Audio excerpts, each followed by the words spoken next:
आज इस वीडियो में हम लोग D pharm first year subject human anatomy and physiology, जिसको हम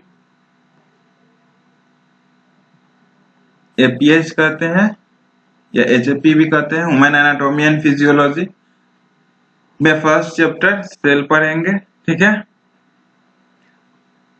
सेल में हमें पढ़ना है, सबसे पहले स्ट्रक्चर ऑफ द सेल पढ़ना है, स्ट्रक्चर ऑफ द सेल पढ़ना है। ठीक है, उसके बाद कंपोनेंट्स जितने सेल में होते हैं उसका फंक्शन पढ़ना है, means that function of the component, function of the cell component. ठीक है, हमारा उसके बाद हम इसमें सेल थ्योरी भी पढ़ लेंगे। ठीक है, और जो फंक्शन ऑफ सेल कंपोनेंट है उसमें हमारा मेन फोकस रहेगा माइटोकॉन्ड्रिया पे और माइक्रोसोम पे। ठीक है, तो हम शुरू करते हैं सेल से। ठीक है, सेल हमारा क्या है? ठीक है, सबसे पहले हम समझ ले एक और ऑर्गेनिज्म का लेवल शुरू होता है सेल से, सेल से टिश्यू, वहां से मेरा ऑर्गन और वहां से एक सिस्टम बन जाता है। ठीक है, सेल मेरा सबसे छोटा है। ठीक है, ठीक है, तो यहां से हम सेल का डिफिनीशन अब जानते हैं। Cell is the basic structural and functional unit of the life of the body.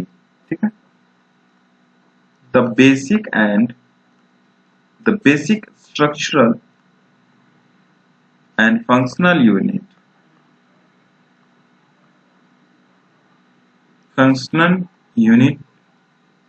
Of the body. ठीक है, जैसे मान लेते हैं फॉर एग्जांपल ये मेरा एक ब्रिक सिंगल से दो ऐसे ऐसे करके मेरा एक हाउस बनता है, वैसे ही मेरा एक सेल, दो सेल, हमेशा मतलब मल्टीपल ऑफ सेल से हमारा एक बॉडी बन जाएगा। ठीक है,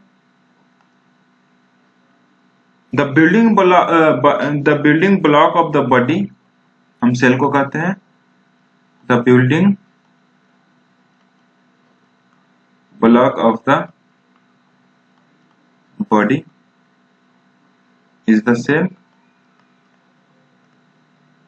ठीक है, और ये हमारा cell smallest unit of the life है, ऑफ द लाइफ। सबसे स्मॉलेस्ट यूनिट जो हमारे लाइफ का है वो हमारा सेल है। ठीक है, साइटोलॉजी हमारा स्टडी ऑफ सेल कहलाता है, साइटोलॉजी मेरा स्टडी ऑफ द सेल कहलाता है।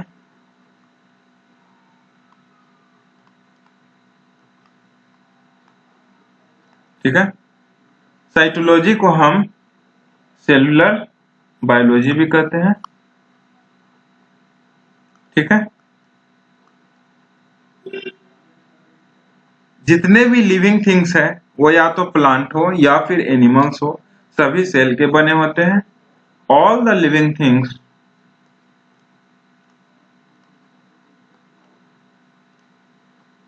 Are made up of cell. ठीक है, cell is the basic membrane bound unit that contains the fundamental molecule of the life। ठीक है, सेल एक बेसिक मेम्ब्रेन बाउंड यूनिट है। ठीक है, जो फंडामेंटल मॉलिक्यूल्स जो लाइफ के लिए है वो इसमें कंटेन होता है। ठीक है, cell is the basic membrane bounded unit that contains the fundamental molecules of the life,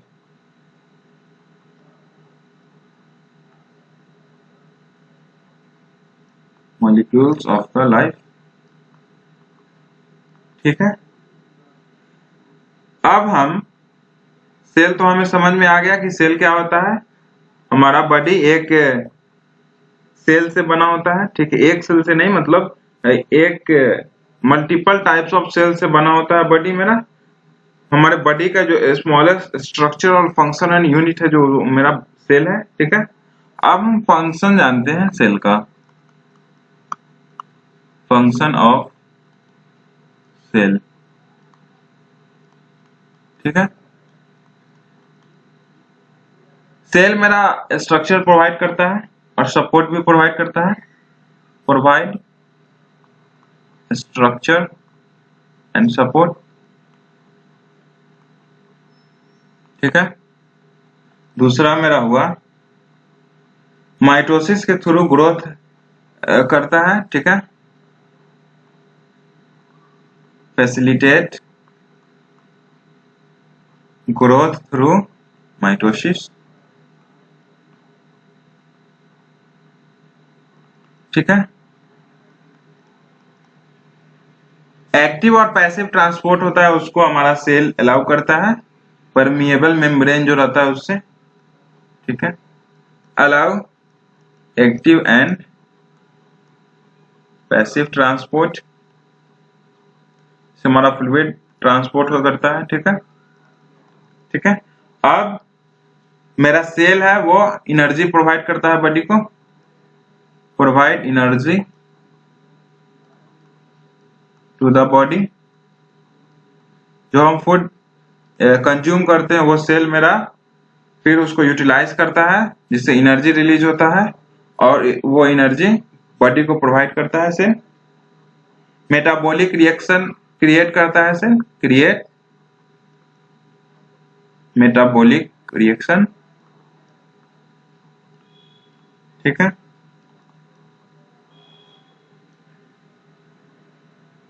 ये हमारा फंक्शन हो गया सेल का।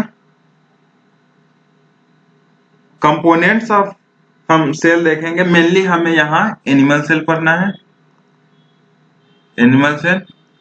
क्यों? क्योंकि हम ह्यूमन एनाटॉमी एंड फिजियोलॉजी पढ़ रहे हैं,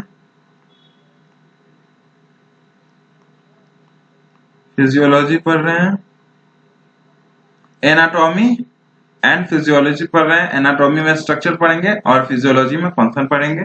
ये हम बहुत पहले ह्यूमन एनाटॉमी एंड फिजियोलॉजी के इंट्रोडक्शन में बता चुके हैं, ठीक है। तो सबसे पहले हम एनिमल सेल देख लेते हैं क्या होता है, ठीक है। एनिमल सेल मेरा एक यूकेरियोटिक टाइप्स ऑफ सेल होता है, जिसमें सेल वॉल प्रेजेंट नहीं होता है और इसके पास membrane bounded, true membrane bounded nucleus होता है और भी बहुत सारे सेलुलर या सेल ऑर्गेनेल्स प्रेजेंट होते हैं। तो एन एनिमल सेल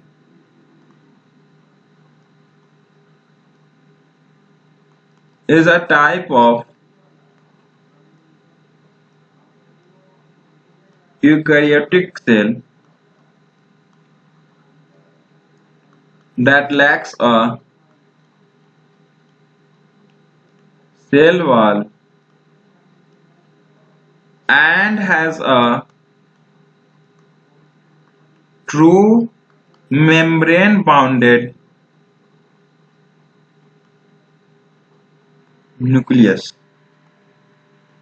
ठीक है, along with other cellular organelles, ठीक है। ये हमारा सेल वॉल का डिफिनीशन हो गया। अब हम सेल वॉल का स्ट्रक्चर, सेल एनिमल सेल का हम स्ट्रक्चर देख लेते हैं। तो हम एक डायग्राम ड्रॉ करेंगे, ठीक है। हम डायग्राम ड्रॉ कर रहे हैं।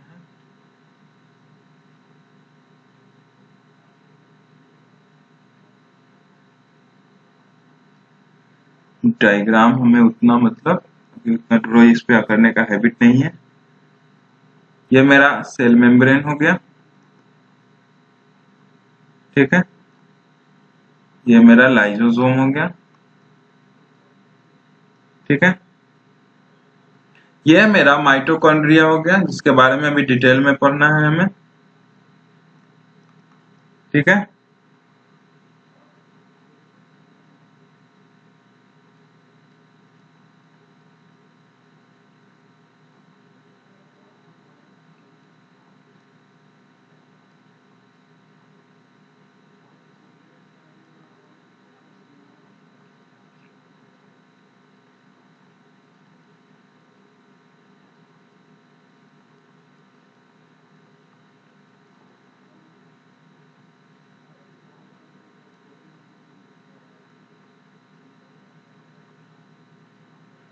आप भी इसको ड्रॉ कर सकते हैं। ये आपको कंपोनेंट्स ऑफ एनिमल सेल आता है क्वेश्चन, तो उसमें ये आप बना सकते हैं, कंपोनेंट्स ऑफ एनिमल सेल में आ जाएगा, तो आप डायग्राम ड्रॉ कर सकते हैं वहां पे, ठीक है।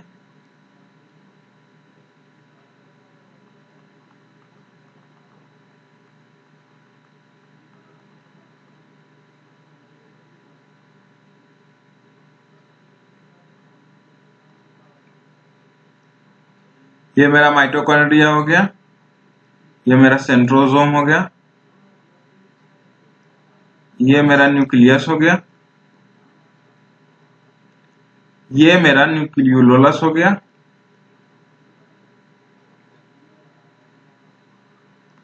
ठीक है।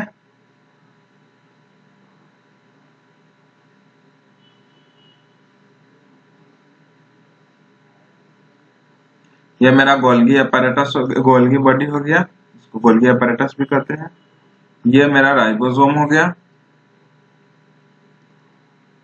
ये मेरा रफ इंडोप्लाज्मिक रेटिकुलम हो गया, और ये मेरा स्मूथ इंडोप्लाज्मिक रेटिकुलम हो गया, ठीक है।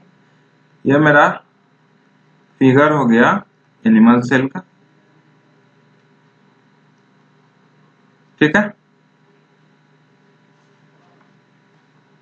अब हम कंपोनेंट्स ऑफ एनिमल सेल पढ़ने से पहले प्रोकैरियोटिक सेल और यूकैरियोटिक सेल का कुछ डिफरेंसेस जान लेते हैं, ठीक है। एक तरफ हम प्रोकैरियोटिक सेल लिखेंगे, उसका मतलब कैरेक्टरिस्टिक,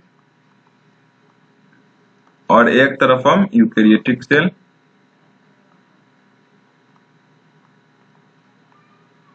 ठीक है।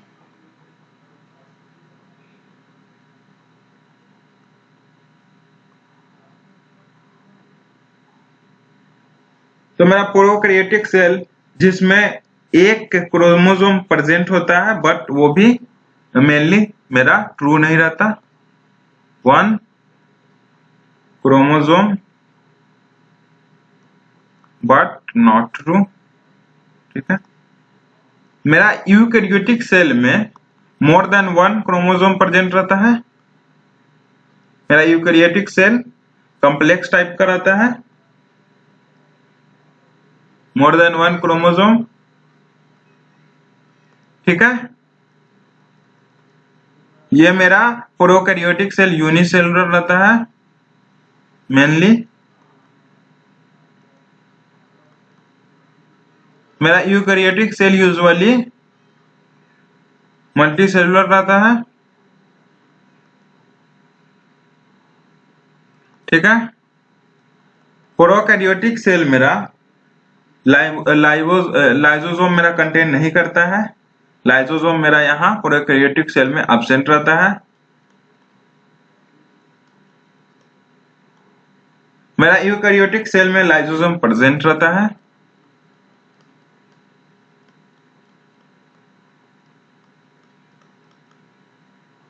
ठीक है।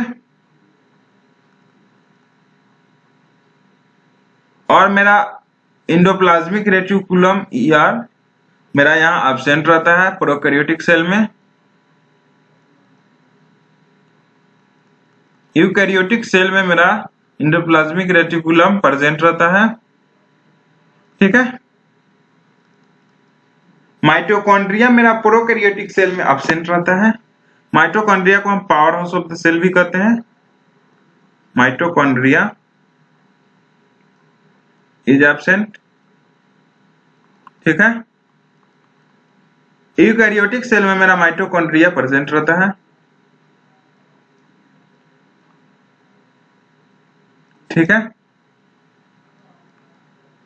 राइबोसोम मेरा प्रोकैरियोटिक सेल में बहुत छोटा रहता है। राइबोसोम इज स्मॉलर, ठीक है। और मेरा यूकैरियोटिक सेल में राइबोसोम लार्ज रहता है as compare to prokaryotic cell, ठीक है। क्लोरोप्लास्ट मेरा प्रोकैरियोटिक सेल में एब्सेंट रहता है। Chloroplast is absent. और मेरा यूकैरियोटिक सेल में क्लोरोप्लास्ट मेरा प्रेजेंट रहता है प्लांट में, ठीक है।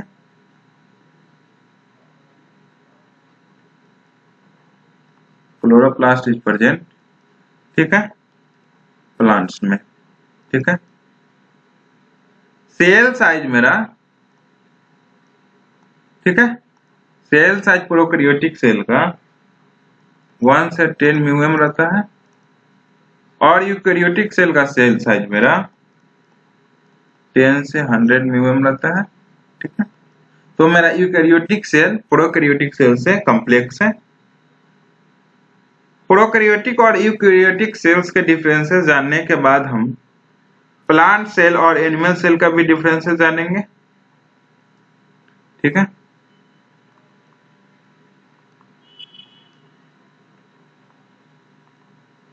एनिमल सेल, ठीक है।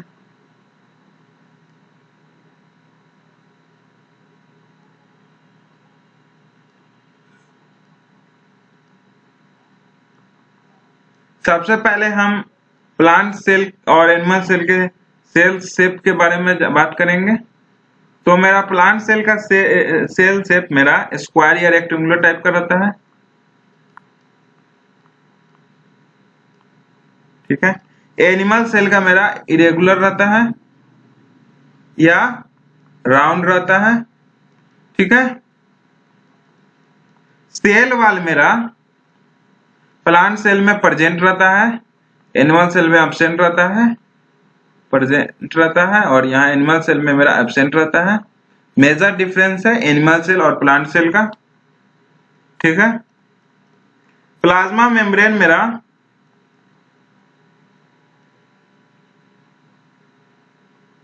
प्लांट सेल में भी रहता है और मेरा एनिमल सेल में भी रहता है, ठीक है।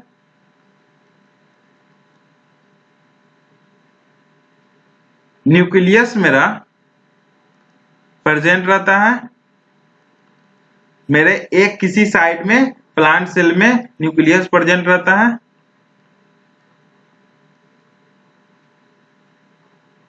One side of the cell. Nucleus मेरा एनिमल सेल में प्रेजेंट रहता है सेंटर ऑफ द सेल में, ठीक है। लाइजोसोम मेरा प्लांट सेल में रेयरली प्रेजेंट रहता है बट एनिमल सेल में प्रेजेंट रहता है। लाइजोसोम रेयरली प्रेजेंट रहता है प्लांट सेल में और एनिमल सेल में मेरा प्रेजेंट रहता है मेनली। मेरा सेंट्रोसोम रहता है प्लांट सेल में एब्सेंट और एनिमल सेल में प्रेजेंट रहता है सेंट्रोसोम। सेंट्रोसोम मेरा प्लांट सेल में नहीं रहता, एनिमल सेल में रहता है, ठीक है। मेरा प्लास्टिड प्लांट सेल में प्रेजेंट रहता है और एनिमल सेल में मेरा एब्सेंट हो जाता है। माइटोकॉन्ड्रिया के बारे में हम बात करें